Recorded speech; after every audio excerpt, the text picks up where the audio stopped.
sur la bande. Are you ready? On met notre casque, nos gants et tout notre équipement. Ouais. Pour la game, on est prêt à jouer chaque moment. Pour une bonne mise au jeu, avec le ref, on est baveux. Mise en échec quand on peut, tu sens la victoire dans nos yeux. Prêt pour la victoire ou pour soulever les gros trophées. La coupe, on veut l'avoir, notre équipe est surclassée. Autour du filet, toutes les équipes sont admises. Malgré les coups de sifflet, sur la place tout est permis. La saison 5 c'est parti, il aura pas de chichi. Ici pour toute la vérité, je vous le promets, je vous le dis. Sur la bande, c'est la meilleure équipe, toujours là pour les hits, notre succès a pas de limite. Zeb est back avec de nouveaux invités, avec passion pour jaser, toujours là pour commenter.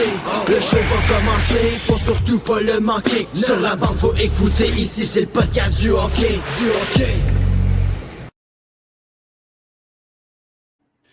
Yes, bonjour tout le monde et bienvenue à ce profil repêchage LNH 2026. On va parler du défenseur Keaton Veroff qui évoluait dans la NCAA avec North Dakota. Fait que je te laisse aller. Yes, sir. Fait que pour commencer, comme d'habitude, le potentiel global, les aptitudes générales du joueur et le potentiel LNH, c'est les chances que le joueur a atteint son floor ou plus dans la Ligue nationale. Pour moi, Keaton Veroff, son potentiel LNH, je l'ai mis à A. Puis son potentiel global, je l'ai mis à B-. Mais c'est pas un B- irrespectueux, je vais vous expliquer pourquoi. C'est tout simplement parce que je pense qu'il y a un potentiel limité offensivement. Je pense que Keaton Veroff s'est fait complètement éteint dans la NCAA pour un défenseur qui avait quand même 21 buts avec les Royals de Victoria. 6, c'est tout simplement incroyable. Moi, je pensais que Keaton Veroff, si vous regardez Keaton Veroff, là, un peu sa production, là, quand il était dans le 3A avec Kelowna Prep, quand il était même plus jeune avec la même équipe d'ailleurs, toujours un gars qui faisait en haut du point par match, toujours un gars qui avait quasiment 20 buts. Écoutez, 13, 27. Ouais. Il y avait une bonne dégaine, mais je pense tout simplement que la pression lui arrive vite entre les deux oreilles. Puis c'est correct, je veux dire, c'est pas tout le monde qui va gérer la pression pareil, mais ça change grandement son style de jeu dans la Ligue nationale. Si tu ne réponds pas aux attentes universitaires, c'est sûr et certain que ça ne se transmettra pas dans la Ligue nationale. Puis tu sais, je veux dire, c'est pas pour une saison nécessairement, c'est l'ensemble de la saison. Je le sais qu'il a manqué du temps, il a manqué des blessures, mais il s'est aussi fait assir parce que son coach préférait un autre défenseur à lui. Puis c'est ça qui est important à retenir. C'est un défenseur de structure comme Keaton Veroff. Si tu te fais assir, c'est qu'il y a quelque chose qui ne passe pas. Puis, comment je peux dire ça? C'était clairement le défenseur que je ne m'attendais pas à ce que ça arrive. Moi, je l'ai dit dans la vidéo de Carson Carroll, c'était mon défenseur avant l'année 2026 où je croyais qu'il y avait le plus à gagner et le moins à perdre. Et je le surligne, le moins à perdre. Je pensais que c'était une valeur sûre. Un défenseur, sans dire générationnel, un can't miss prospect. Tout simplement à cause de son gabarit, la façon dont il patine, sa dégaine, sa première passe en sortie de zone. Oui, c'est pas un défenseur qui va accumuler des passes comment je peux dire ça, à répétition comme un Chase Reed. Mais tu sais, 21 buts, 24 passes, c'est quasiment des statistiques d'attaquant, tu sais. Puis c'est un défenseur reculé, même un défenseur défensif. Bref, pour en aller à sa lecture du jeu, sa vision, je le classe à B. Je pense que c'est des choses qui peuvent être à travailler, mais il y a quand même une bonne base. Son tir, ça passe les deux à B+. C'est un bon défenseur sans avoir nécessairement un talent exceptionnel. Sa défense, je la mets à A-, même s'il s'est fait grandement, comment je peux dire ça, malmené à l'université. Je pense qu'il va être un excellent défenseur défensif de structure. Sa combativité et son jeu physique, je le mets à A+. Ça n'a jamais été les coups d'épaule, le problème de Keaton Veroff. Il va juste prendre du gabarit. Il peut encore grandir. C'est un jeune. Il est né le 19 juin, il a 17 ans, 6 pieds 4, 208 livres, 220 livres même peut-être, puisque c'est un des défenseurs, comme je dis, que j'ai fait ma recherche le plus longtemps. Ça fait longtemps que j'ai mes feuilles. Son poids, là, sky's the limit. C'est une unicorn défensive. 212 livres déjà à 17 ans. C'est ça, je m'en allais dire. La seule chose, par exemple, c'est dans quelle direction que son offensive va aller. Je pense vraiment qu'un plafond limité, est-ce que ça va être un marqueur de 20 buts dans la Ligue nationale? Je pense pas, non. Est-ce qu'il peut faire mieux que 6? C'est sûr que oui. Je peux pas croire que Keaton Veroff ne fera pas le 40 points au moins une fois dans sa carrière. Mais je vais te dire tout de suite ma comparaison. Je pense qu'à l'exemple de Colton Parayko, ça n'a jamais été un gars qui a dominé offensivement, mais sa structure défensive, comment tu peux compter sur lui quand le moment compte, comment il gère la pression dans sa zone. C'est quelque chose que je ne m'attendais pas à ce que Keaton Veroff ait de la difficulté. C'est quelque chose que je m'attends à ce qu'il travaille sa deuxième saison, surtout avec l'ajout d'un Carson Carrolls. Je ne peux pas croire que la première paire à North Dakota l'année prochaine ne sera pas Veroff-Carrolls. Surtout à la deuxième saison de Keaton Veroff. Je pense vraiment 100% que les deux vont s'additionner à merveille. Je vais tout de suite y aller avec mon pick. Pour moi, je pense que Calgary ne peut pas se permettre de ne pas le sélectionner parce que ça va permettre à Zane Parekh d'enfin connaître sa vraie identité dans la Ligue nationale. Un gars qui peut, se dire « let it go, j'ai quelqu'un pour me protéger dans ma zone ». Je pense pas qu'ils vont jouer ensemble immédiatement dans la Ligue nationale. Je pense que Zane Parekh a encore des classes à faire dans la Ligue américaine pour apprendre une structure de la Ligue nationale. Je pense qu'il y a encore du travail à faire aussi niveau attitude. Zane Parekh à bien se revenir dans sa zone parce que disons-le, honnêtement, Zane Parekh, on pourrait le mettre à l'aile puis il ferait une meilleure job qu'à la défense présentement. Là.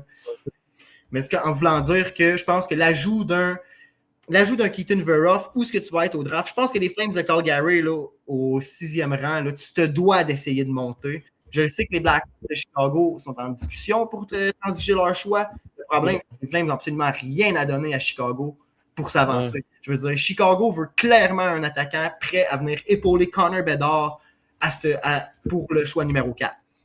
Calgary n'a probablement même pas un attaquant pour leur premier trio, tu sais. Fait que c'est là où je veux en venir. C'est quoi que tu donnerais Cole Rechny, qui est probablement ton seul attaquant de classe B+, ou A, à l'attaque, je parle bien, ou, tu sais, il y en a d'autres, tu sais, il y a Honzek que j'aime bien, mais Honzek, d'année en année, je trouve que sa lumière a pâli. Mais en voulant dire que tu n'as rien nécessairement pour faire un beau package intéressant à une équipe qui veut, pour s'avancer, à une équipe qui est prête à... Donc, je pense vraiment que le choix logique pour les Flames, c'est Keaton Veroff. Pour, justement, voir le potentiel de cette ligne-là défensive pour Zane Parekh. Vraiment, c'est pour Zane Parekh. Écoutez, je pense que le défenseur qui pouvait l'épauler, c'était Rasmus Anderson, et tu as décidé de le transiger. Est-ce que tu allais être capable de le signer? Je pense pas, mais je pense pas que c'était... Tu sais, je comprends la transaction, mais pour Zane Parekh, c'était pas la transaction à faire. Quand tu penses à du développement, tu sais, je vais donner l'exemple du Canadien. Le Canadien, est-ce qu'il a accepté de transiger David Savard, même si on aurait pu avoir, exemple, un choix de premier tour? Non, on l'a gardé. Pourquoi? Pour nos jeunes. Exactement. Pour nos jeunes. Quand tu regardes le package que Calgary a eu pour Rasmus Anderson, OK, fine, tu as eu un choix de premier tour, Zach Whitecloud, puis probablement un prospect B ou un autre choix de deuxième tour. Tu avais déjà 3 choix de deuxième tour avant cette transaction-là. Puis le choix de premier tour, tu n'en avais pas de besoin d'un choix 27. Je comprends, mais je veux dire, le repêchage est tellement dilué entre 20 et 27. Le talent est égal. Je pense que c'est vraiment ce que tu préfères parce que tout le monde a des choses à travailler. Puis moi, j'aurais vraiment préféré que tu gardes Anderson, puis après ça te permet, exemple, de repêcher un Viggo Bjork, sinon un Oscar Hemming avec ce choix-là. Mais tu en as besoin du Keaton Veroff pour Zane Parekh. Je pense vraiment que Zane Parekh a besoin de quelqu'un qui va l'aider à stabiliser sa ligne bleue pour le permettre vraiment de devenir ce qu'il est censé devenir. Pour Keaton Veroff, comme que je dis, c'est vraiment le profil d'un Colton Parayko. Fiable dans sa zone, en tout cas, en devenir. Oui, OK, il manque certaines lectures, mais sa vitesse sur patin pour son gabarit le permet de se replacer. Avec sa force physique et avec, comme que je dis, son gabarit, il est capable de tasser un joueur, de contourner avec son bâton sans nécessairement l'accrocher parce que la force pour venir et se replacer en position. J'aime vraiment le fit Zane Parekh, Keaton Veroff. Je pense que ça pourrait vraiment se compléter à merveille. Est-ce que les Flames vont faire ça? Je ne sais pas, les Flames ont tendance souvent à faire des choix qu'on ne s'attend pas au repêchage, reculer parce qu'on n'a pas l'espoir qu'on veut, ou sinon tout simplement drafter, comment je peux dire, out of the box, un choix qu'on ne s'attendait pas. Oui, OK, l'année que Zane Parekh nous est tombé d'un main, on l'a repêché. Mais je veux dire, on n'a pas été chanceux au draft, là. Moi, je me rappelle l'année où TJ Ginla était encore disponible. Moi, j'étais certain que ça allait être TJ. Finalement, oui, c'est l'année qu'on a repêché Zane Parekh. Mais, exemple, Zane Parekh et TJ Ginla sont disponibles les deux. Tu comprends le point que je parle? On n'a pas été chanceux nécessairement dans nos espoirs qu'on a repêchés, tout simplement parce que Zane Parekh, est-ce que les Flames de Calgary vont être capables de le développer? Je ne le sais pas. Ce n'est pas le joueur qu'on est habitué de développer. On est habitué avec des joueurs qui ont de la hargne, du grit, pas nécessairement le plafond le plus complet, mais un joueur, pas le plafond offensif le plus élevé, mais des joueurs complets. Là, on se retrouve avec des joueurs complètement, comment je peux dire ça? des ups and des downs, puis on n'est pas capable de les amener vers leur up. J'ai hâte de voir comment on va traiter ce repêchage-là pour Calgary, parce qu'encore une fois, on n'est pas chanceux dans notre sélection. Tu sais, on était censé repêcher 4e pour Calgary. Tu as les Sharks de San Jose qui arrivent de nulle part. C'est une malédiction. J'espère qu'on va être capable de tourner cette malédiction en blessing in disguise. Tu comprends l'expression? Ouais, parce que là, présentement, à Calgary, comme tu dis, t'as pas un jeune attaquant, tu fais comme lui, c'est notre avenir. Là. Exactement. Tu as plusieurs jeunes joueurs, mais tu n'as pas l'attaquant qu'on parle, qu'on identifie.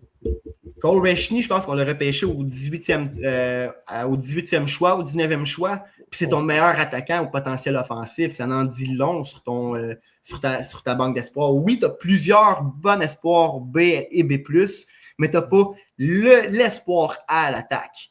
Tu as Zane Parek à la défense qui est pour moi encore un A+, à en devenir. Tu as Keaton Veroff qui est selon moi, comme je disais, un B+, agreffé à Zane Parek. Mais là, tu as quand même 2 prospects qui peuvent très bien s'acclimater ensemble, qui fait en sorte que Zane Parek peut devenir ton A+, que tu as besoin. Non. J'aimerais vraiment ça voir Keaton Veroff à Calgary pour la paire que ça peut en devenir. Oui, Veroff va rester une saison de plus à l'université. Je pense que si Keaton Veroff connaît une excellente saison à l'université, il pourrait faire le saut dans la Ligue américaine la saison d'après.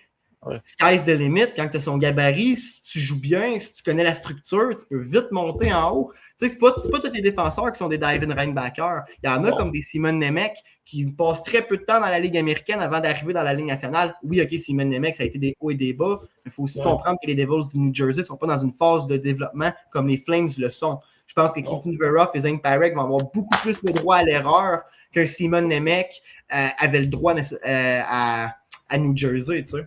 Ouais, non, je comprends. Tu veux-tu y aller avec la sécurité?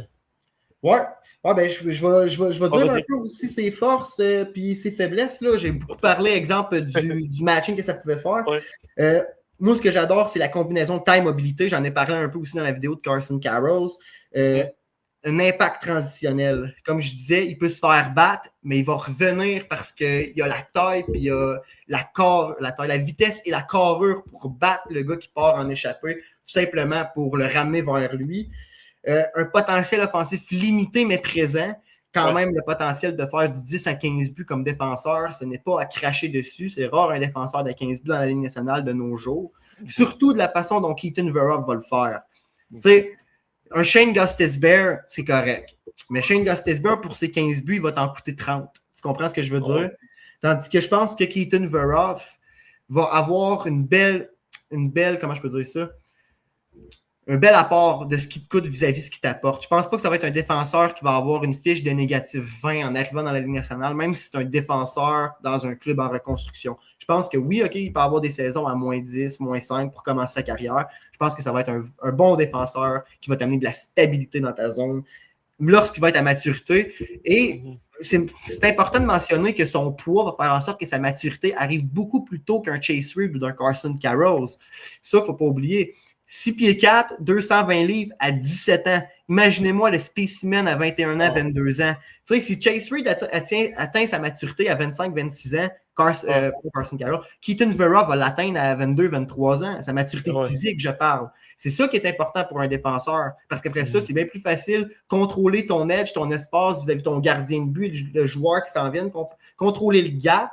Et aussi contrôler tes accélérations et ton maniement de rondelle, tout simplement. C'est un lot qui s'additionne ensemble.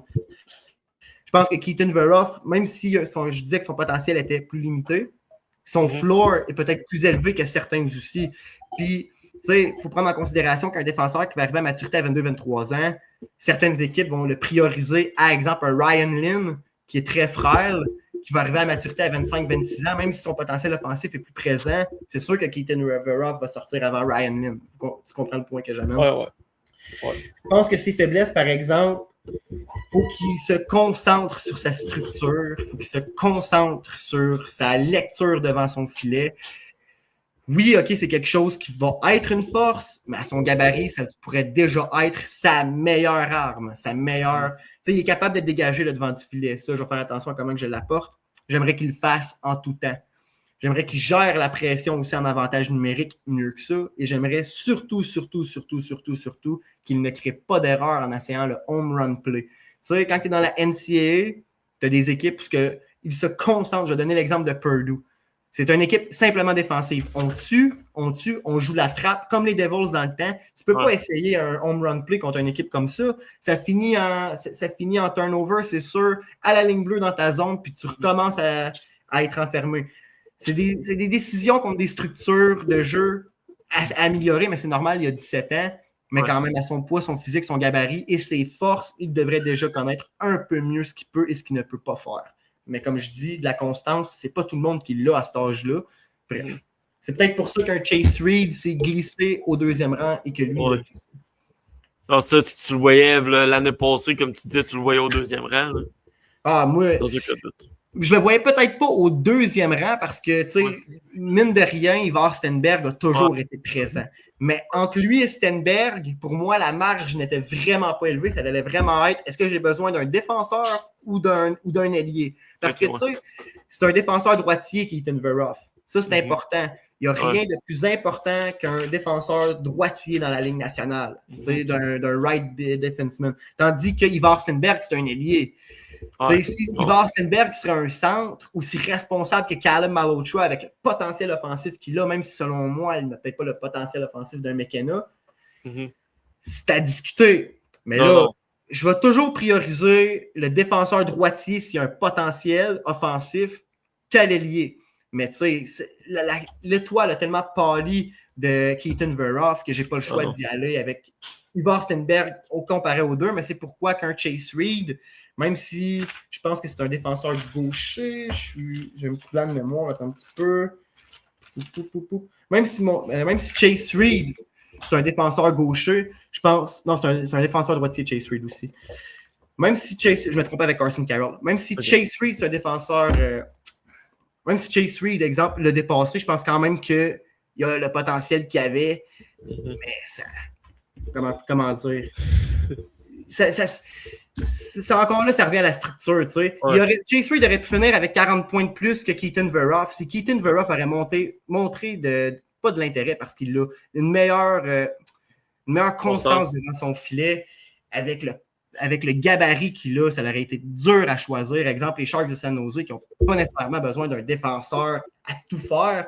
Imaginez, exemple, un Keaton Veroff avec un Sam Dickinson ou un Chase Reed avec un Sam Dickinson, la discussion aurait été réelle, mais là, il n'y en a pas de discussion.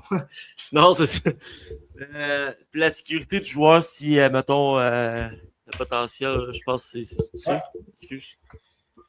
Ma sécurité du prospect pour Keaton Veroff, je l'ai mis à 9 sur 10. Parce que ça reste un défenseur avec un bon gabarit, que peu importe ce qui va arriver, qu'il soit dans son plein potentiel, qu'il soit un défenseur shutdown de première paire, ou qu'il soit à son pire, je vais nommer, pour être respectueux, exemple, un Caden Goulet. Caden Goulet aurait pu être meilleur si les blessures ne seraient pas acharnées sur lui. Tu sais, Caden Goulet, c'est le meilleur exemple d'un Keaton Veroff, en voulant dire excellent dans sa structure, rapide avec une mobilité, une bonne première passe, mais un potentiel offensif limité. Et rappelez-vous, Caden Goulet dans le junior, c'est un défenseur qui était capable de produire comme Keaton Veroff. C'est pour ça que je pense que les deux, Colton Parayko et Caden Goulet, c'est une bonne comparaison à comment évaluer Keaton Veroff. Tu sais, ça va être un entre-deux, selon moi. Comme je disais, sécurité du prospect, 9 sur 10. Risque de floor, je l'ai mis à 7 sur 10. Mais par exemple, son style LNH, je l'ai mis à 5 sur 10. Il y a le style de LNH parfait. C'est pas pour ça que je l'ai mis là, OK? C'est vraiment à cause de sa prise de décision en avant de son filet. Je l'ai nommé avec Calgary. Oui, OK, il va falloir que les étoiles s'alignent pour qu'il atteigne son plein potentiel. Ça, je le comprends. C'est peut-être un petit peu critique envers Keaton Veroff, mais j'ai pas le choix aussi de mentionner qu'il s'est fait bencher à North Dakota. C'est pour ça que je mets son style LNH 5 sur 10, tu comprends? Parce que un gars comme Keaton Veroff, aussi physique que lui, si dans la NCAA, il n'a pas été capable de s'adapter au style de jeu, au style de structure, genre d'avoir dans la Ligue nationale. Est-ce qu'on va être patient avec lui? Probablement, ça va être un choix top 10. Est-ce que la patience va durer s'il n'est pas capable de s'adapter? Écoutez, les défenseurs avec des gros potentiels dans la Ligue nationale à la David Reinbacher, on en a vu beaucoup. Et il y en a plus qui se manquent, qui réussissent. Je veux dire, on n'aurait pu jamais prédire que David Reinbacher n'aurait pas joué 1 ou 2 matchs de Ligue nationale en 4 ans, là, tu sais, en 3 ans. Pour moi, David Reinbacher aurait déjà été sans dire un régulier, il aurait déjà montré une présence dans la Ligue nationale. Bref, c'est pour ça que je mets 5 sur 10. Je pense qu'il y a beaucoup de joueurs au style de Keaton Veroff qui ont manqué leur chance. Je vais donner aussi l'exemple d'Anton Silaev. Anton Silaev, c'est pourquoi moi je le mets dans cette comparaison-là. Gros défenseur mobile, il s'est fait repêcher 10e au repêchage en 2022 ou en 2023 à cause de ça. Bon gabarit, on pensait que son potentiel offensif allait monter avec le temps. Finalement, il a diminué. Bref, il y a plusieurs choses en considération qu'on peut prendre, qu'on peut dire, qu'on peut évaluer. Il va vraiment falloir que le joueur montre qu'il a compris le message et qu'il a compris la structure. Comme je disais, c'est un work in progress. Moi, je l'adore beaucoup. Je pense encore qu'il y a le potentiel. Je pense qu'il y a des joueurs qui vont, des équipes qui vont être, sans dire inquiètes, qui vont être sur leur garde à un Keaton Veroff. Puis c'est pour ça que le combine va être élémentaire pour ce joueur-là. Je pense vraiment que s'il réussit à prouver que physiquement, il est meilleur que les autres, il est à une classe à part. Il ne faut pas oublier son poids et son gabarit. Je pense vraiment qu'il va commettre un solide combine à comparer d'un Carson Carrolls ou d'un Chase Reed, qui sont des joueurs plus de talent que de physique. Je pense que c'est lui qui peut rattraper du galon par rapport à son année qu'il a eue. Je le sais que le style LNH il est vraiment critique envers Keaton Veroff, mais je vais avec le seul principe que c'est le seul défenseur du top 3. Je vais des défenseurs qui a vraiment perdu son élan puis qui a vraiment perdu sa place dans son équipe. Tu sais, moi, je serais pas surpris que Carson Carrolls arrive à North Dakota l'année prochaine puis que c'est le clair number 1 avant Keaton Veroff. Ouais. Même si Keaton Veroff a joué cette année avec North Dakota, tout simplement parce que je pense qu'il a perdu un peu la confiance de son entraîneur. Il va falloir qu'il la regagne. Puis quand tu perds de la confiance dans la NCAA, je vais donner l'exemple de Caden Lindstrom. Si le repêchage de 2024 était à refaire, je pense que Lindstrom ne sort même pas dans le top 20. Non, c'est ça. Vous comprenez? Ouais. Oui, c'est important de se fier à la structure de l'équipe, puis comment que les équipes envisagent leurs prospects, comment qu'ils leur donnent de l'importance et de la responsabilité. Parce que c'est là qu'on voit comment qu'un joueur comprend une structure, surtout rendu à la NCAA, ce qui est, selon moi, niveau junior, le plus similaire de la Ligue nationale. Yes. Puis, je pense que c'est pas mal ça. On a-tu d'autres choses à rajouter? Non, j'ai pas mal fait le tour. Yes, c'est bon. Fait qu'on se retrouve pour un autre profil LNH repêchage 2026.